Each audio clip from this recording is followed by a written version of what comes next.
Hello, it's Cube here, and I'm from JJGamingReviews, and I'm going to show you a bit of a $500 PC guide.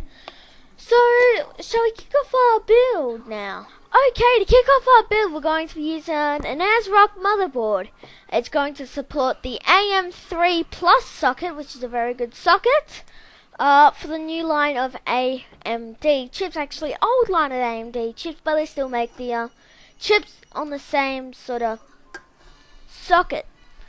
Let's go over some of the features. It's USB 3, I'm pretty sure.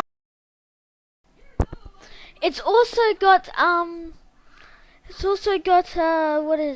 it can support 8 gigabytes of RAM for each slot, 1300 megahertz, 1600 megahertz, overclocked for the 1600 megahertz, 1333 megahertz is just normal.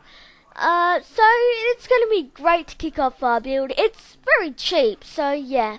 As you well know, this is going to be a $500 build, and it's a budget motherboard, so it's going to be good.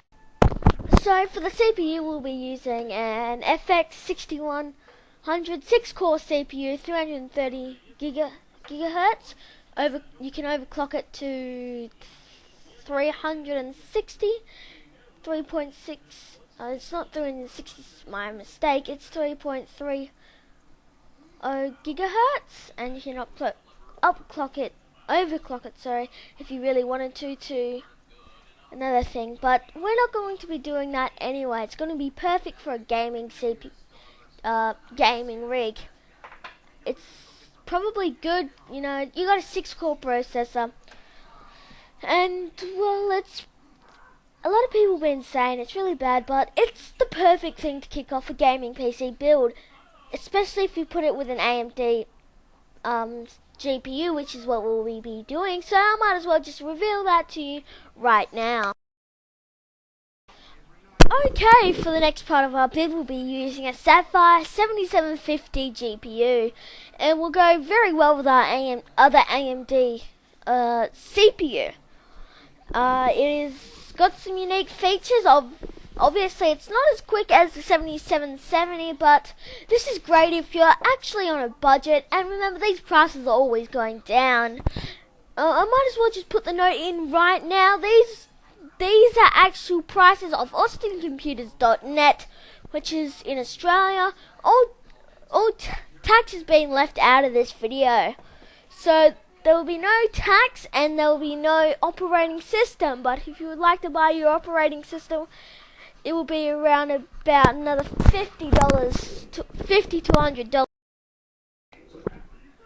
So that's one thing to take note.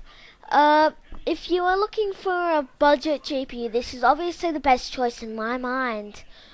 All this will be under 500 Australian dollars. So if you're an American, price could vary on the exchange rate. So just keep that in mind. This is all Australian money, and tax will be in different regions, as well as everything else that is included with tax and all that. It's just a thin outline around $500. It's actually under $500 by a few cents, so yeah.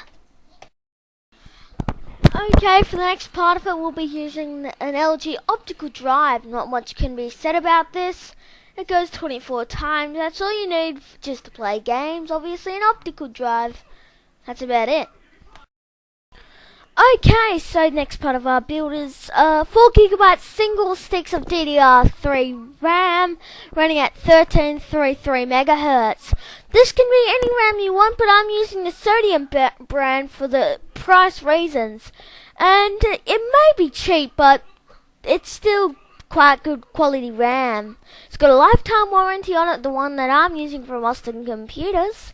You can find it out in the PC compartments section in their website.